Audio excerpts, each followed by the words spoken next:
É com muita alegria, é uma honra poder estar aqui, poder trazer a palavra do Senhor à amada igreja.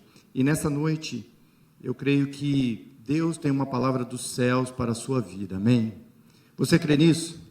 Então coloque a mão no seu coração, desse jeito assim, e diga assim: Senhor Jesus, fala comigo, que o seu servo te ouve.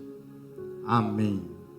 Amém. Queridos, eu glorifico a Deus, porque sempre quando Deus coloca uma palavra no meu coração, até falei para o pastor Cássio, quando ele me perguntou se na sexta-feira eu estaria disponível.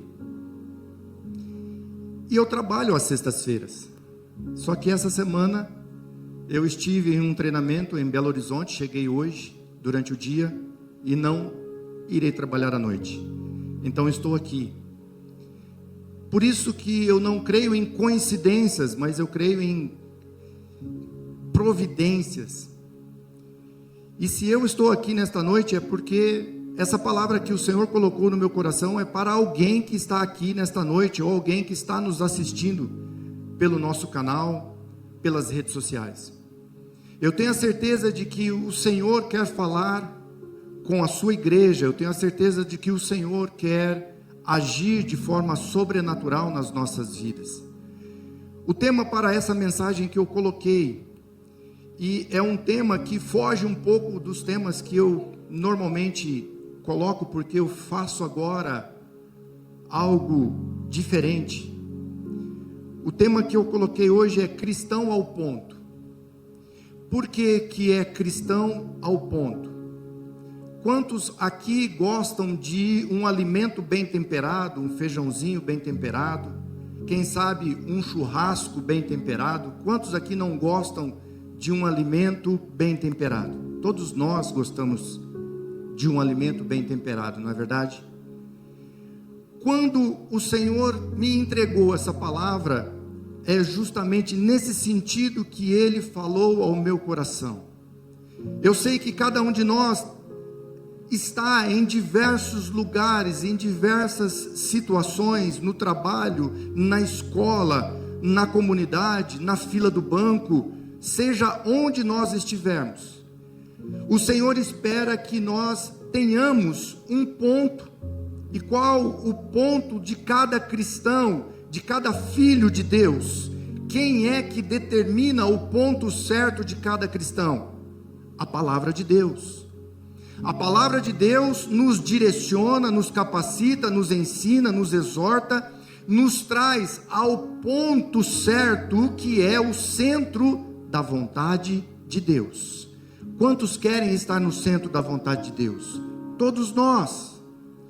Todos nós queremos de alguma forma saber qual a vontade de Deus para determinada situação. Eu não sei qual a situação que você está passando, mas com certeza você perguntou para Deus: Senhor, o que o Senhor quer de mim nessa situação? Qual é a sua vontade diante dessa situação?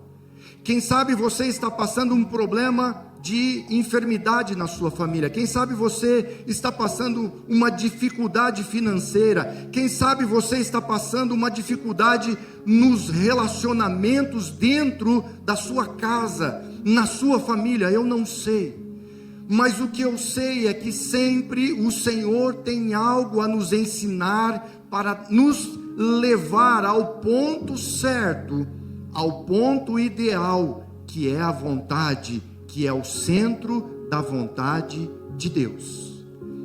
Muitas vezes isso não é fácil, muitas vezes isso é doloroso, muitas vezes isso gera choro, lágrimas, isso gera perdas.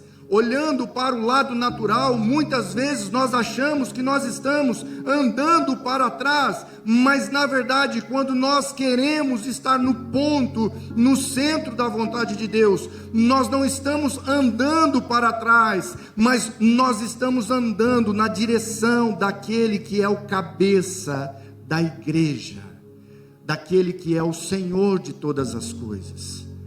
Então, nesta noite, eu quero trazer uma palavra ao seu coração que se encontra em Mateus, no capítulo 5, no verso 13 em diante, que fala-nos a respeito de algumas características de cada cristão. Mateus, no capítulo 5, versos 13 em diante, se você trouxe a sua Bíblia, você pode abrir, senão você pode acompanhar nos telões. Diz assim: vós sois o sal da terra, e se o sal for insípido, com que se há de salgar? Para nada mais presta, senão para se lançar fora e ser pisado pelos homens. Vós sois a luz do mundo.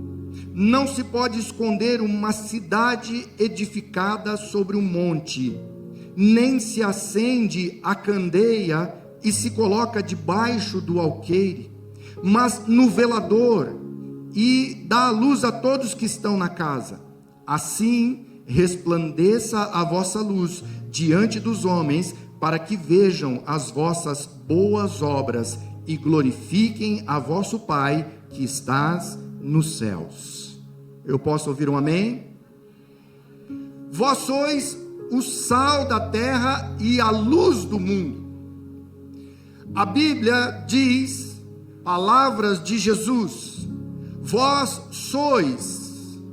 Jesus não está dizendo, vocês serão, ou algum dia isso pode acontecer, ou talvez vocês possam ser sal e luz. Não. Jesus está dizendo, vós sois sal e luz. Em algumas vezes, você pode olhar para a Bíblia e você pode ver que o Senhor, Ele nos trata fazendo relações, e essas relações nos compara a, de repente, algumas coisas ou alguns animais. A palavra de Deus nos compara a vasos de barro. Lá em Isaías 64:8 nos diz exatamente isso. Mas agora, ó Senhor, Tu és o nosso Pai, nós o barro, e Tu nosso oleiro, e todos nós somos obras das Tuas mãos. Nós também podemos ver que a Bíblia nos compara a uma ovelha. João capítulo 10, verso 11 diz: eu sou o bom pastor dá a vida pelas suas ovelhas. Também podemos ver a Bíblia nos comparando a árvores, e quando ela nos compara a árvores, ela diz em Jeremias 6, capítulo 8, porque será como a árvore plantada às águas, que estende as suas raízes para o ribeiro, e não receita quando vem o calor, mas a sua folha fica verde, e no ano de sequidão não se afadiga, nem deixa de dar fruto. Amados, olhando para essas comparações na palavra de Deus, e são tantas e várias, poderíamos ficar aqui falando a respeito dessas comparações, nós podemos ver que o Senhor nos compara com algo, mas Ele também nos dá a fonte dessa comparação. Quando o Senhor nos compara a uma ovelha, Ele nos diz também que Ele é o pastor das ovelhas. Quando o Senhor nos compara ao vaso de barro ou ao próprio barro, Ele diz que Ele é o próprio oleiro, e Ele está no controle, e Ele pode fazer, desfazer, refazer, conforme a sua vontade.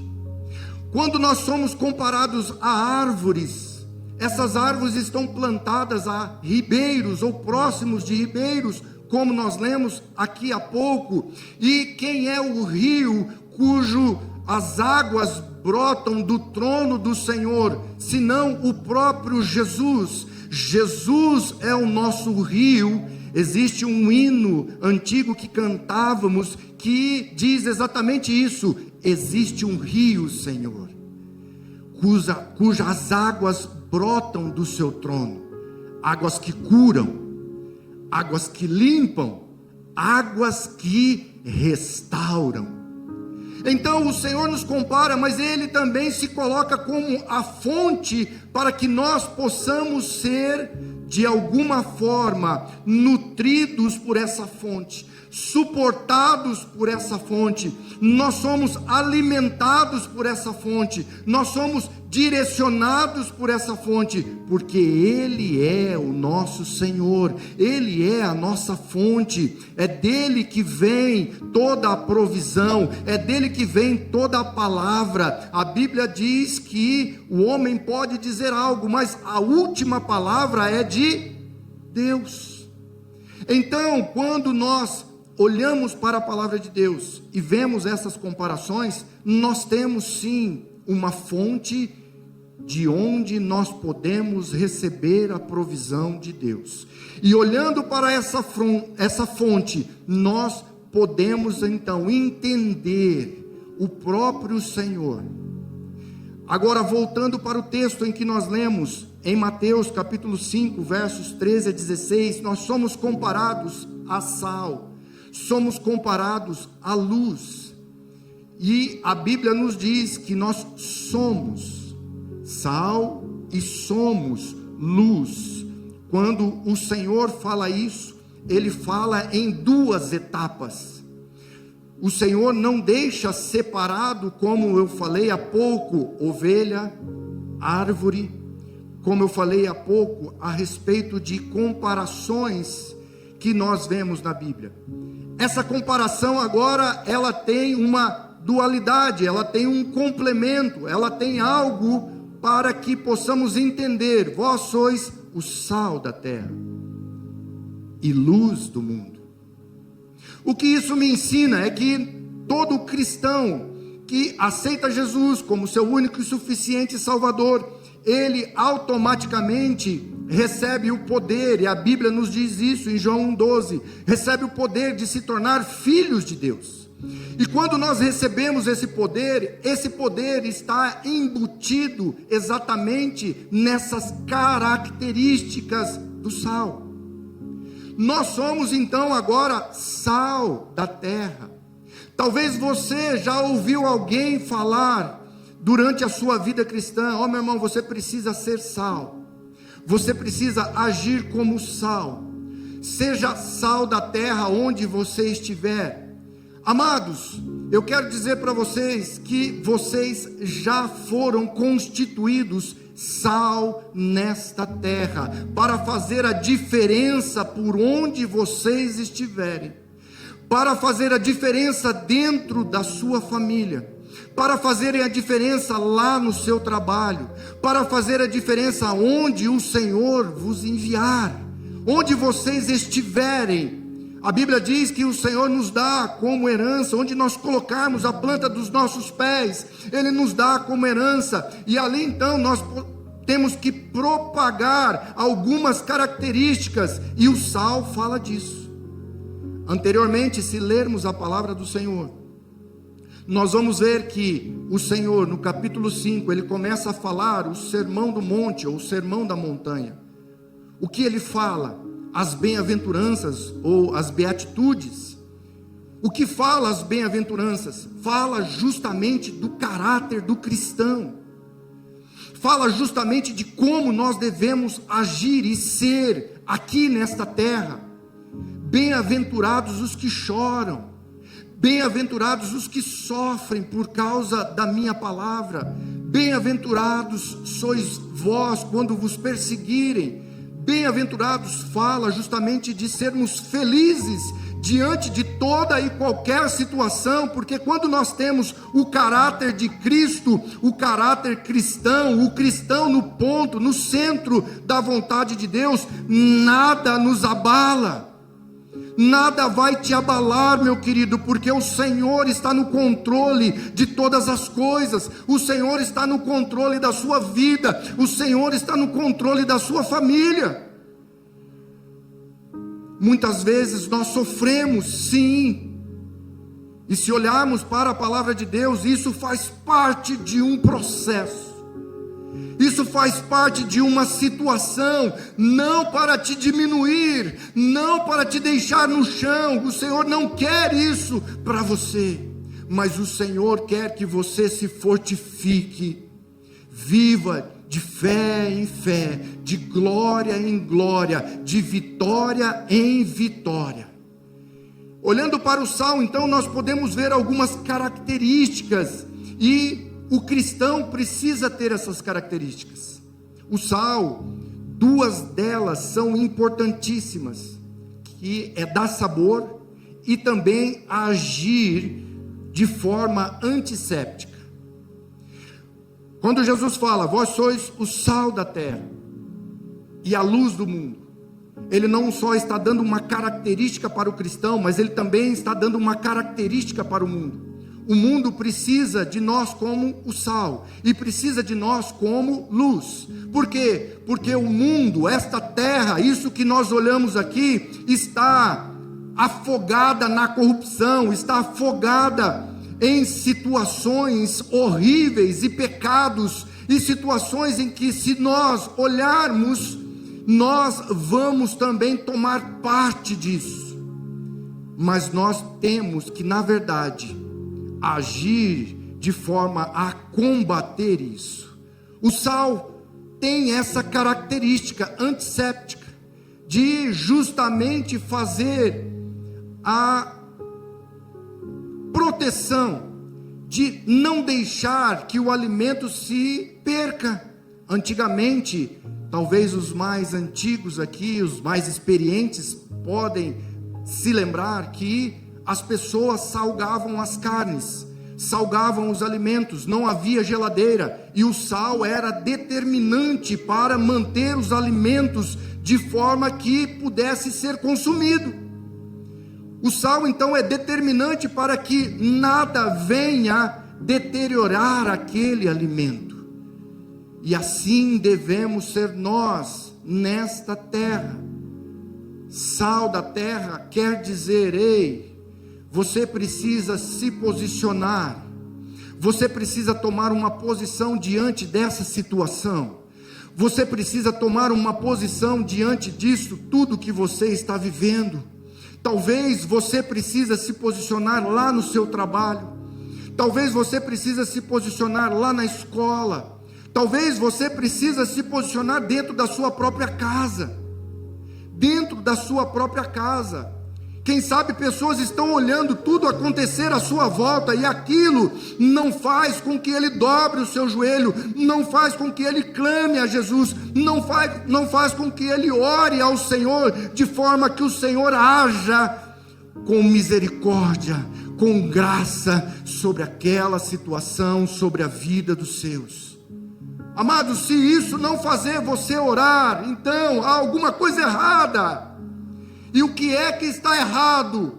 A Bíblia diz: se o sal perder o seu sabor, se o sal se tornar insípido, para que ele vai servir? Não servirá para nada, a não ser lançado fora e ser pisado pelos homens. Às vezes nós ficamos olhando para determinadas situações, e às vezes nós ficamos imaginando o porquê disso ou o porquê daquilo. A verdade é que somente Deus tem o conhecimento necessário, e às vezes Ele revela aos seus, para que também possamos entender e compreender e ajudar essas pessoas. Mas na maioria das vezes é algo que é particular, há uma situação, há um momento em que ninguém poderá te ajudar a não ser o próprio Deus. O que é que eu quero dizer com isso? Você precisa olhar para o Senhor, para não se tornar insípido. Você precisa ter comunhão com o Senhor, para não se tornar insípido, para não se tornar sem sabor. Porque se você se tornar sem sabor, e a Bíblia diz que podemos chegar a este ponto de nos tornarmos sem sabor, você não servirá mais para nada.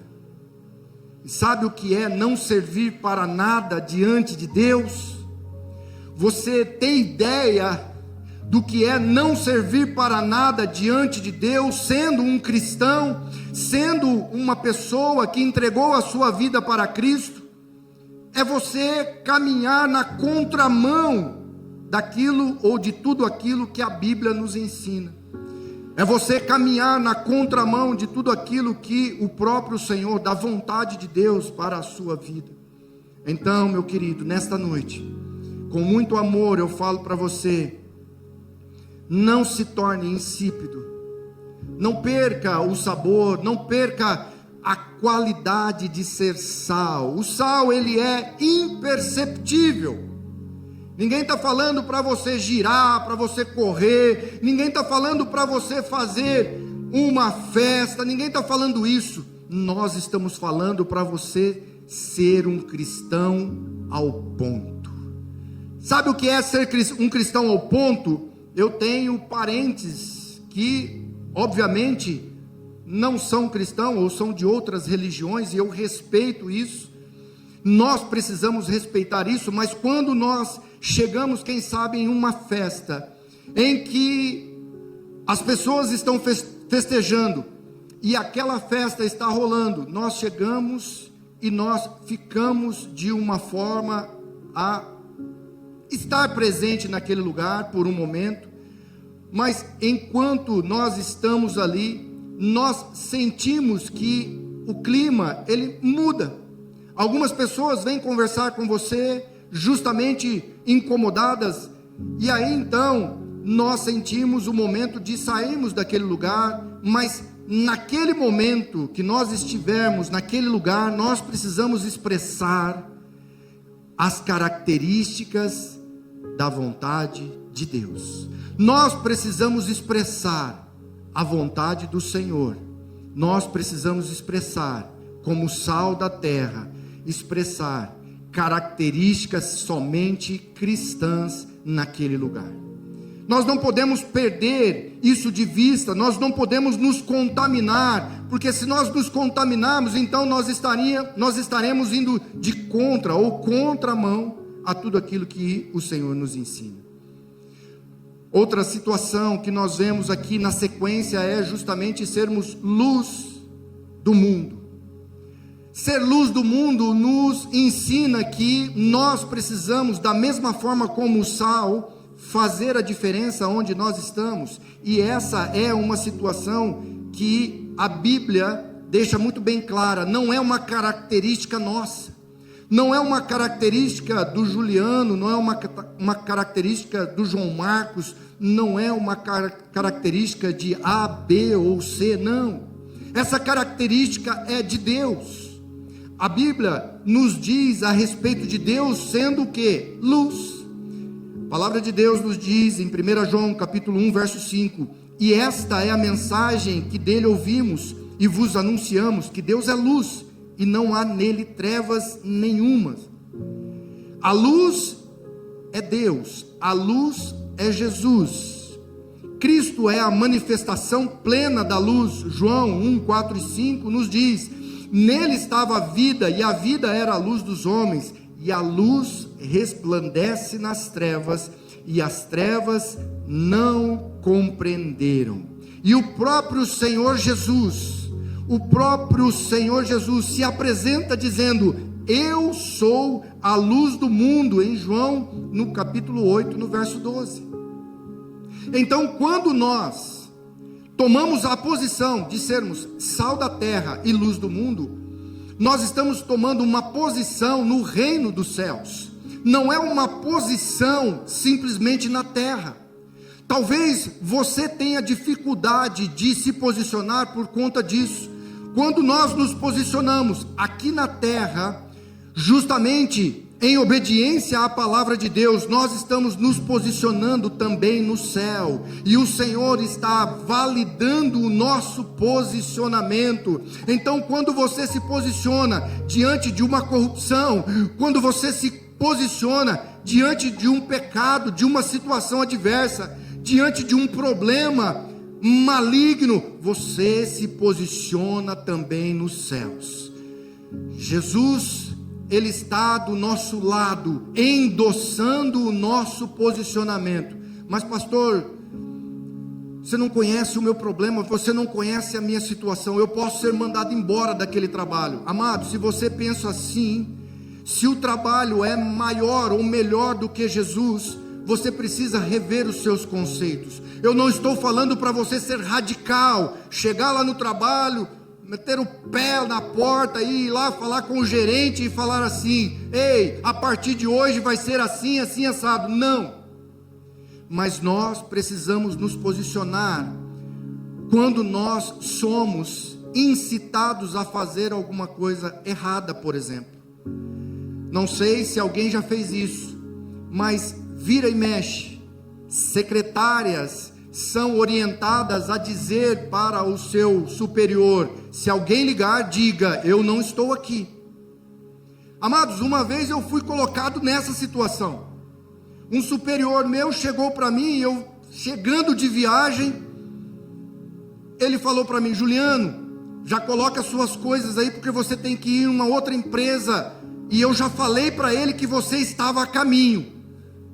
Eu olhei para ele, e eu conheço a pessoa na qual eu iria prestar esse serviço. Eu falei: se ele me ligar, infelizmente eu tenho que dizer a verdade para ele, que eu não estou a caminho, eu ainda estou aqui na empresa. A hora que eu falei isso, meu telefone estava sobre a mesa, o telefone toca. Quem que era? O cliente. Mostrei o celular e atendi o celular, e o cliente: Juliano, estou te aguardando aqui, fulano já falou que você estava aqui na porta. Eu falei: não, infelizmente eu não estou na porta, eu estou ainda na empresa resolvendo algumas situações, e daqui a uns 20, 30 minutos eu devo estar aí na sua empresa. O cliente deu uma esbravejada, mas eu falei a verdade para ele. E mais ainda, o meu superior também não gostou muito, mas a partir daquele momento, nunca mais ele pediu que eu fizesse isso para mentir para quem quer que seja, porque ele naquele momento soube do meu posicionamento de falar a verdade, custe o que custar.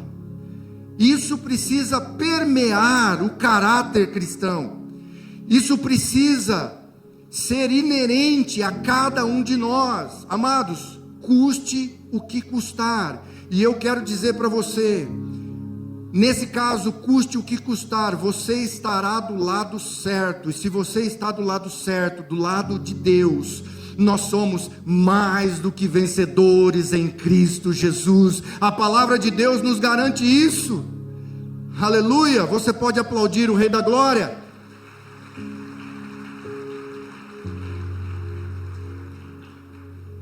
A luz foi manifestada em Cristo, e agora ela é refletida em nós que somos redimidos no Senhor. Então não tenha medo de se posicionar diante dos homens e também diante de Deus. Você quer alguns exemplos de homens que se posicionaram diante de Deus? Vamos lá. O primeiro mártir da igreja, que foi Estevão. Estevão, ele, capítulo 6 e 7 de Atos, você pode ler lá a história de Estevão. Ele foi selecionado entre os discípulos de Cristo para assumir cargo de diaconato, e sendo diácono, ele tinha então a característica de ajudar as viúvas, os pobres, na distribuição de alimentos, porque havia naquele momento uma confusão, porque a igreja ela crescia muito rapidamente. E Estevão então não se deteu simplesmente em fazer esse trabalho, mas Estevão começou a pregar o evangelho, começou a falar, e maravilhas aconteciam através da vida de Estevão, direcionadas pelo Espírito Santo de Deus.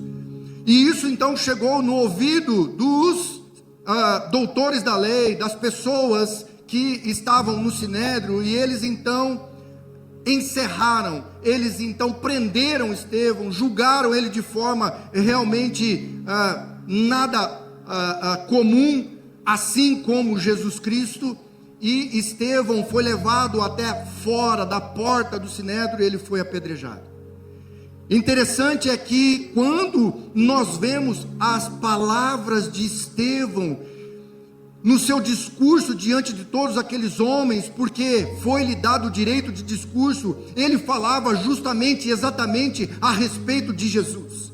Ele falava e ele teceu um discurso desde o Antigo Testamento até Jesus falando exatamente que o Senhor havia vindo naquele momento, e Ele era o Filho de Deus, Ele era o Salvador do mundo, Ele era aquele quem eles estavam esperando.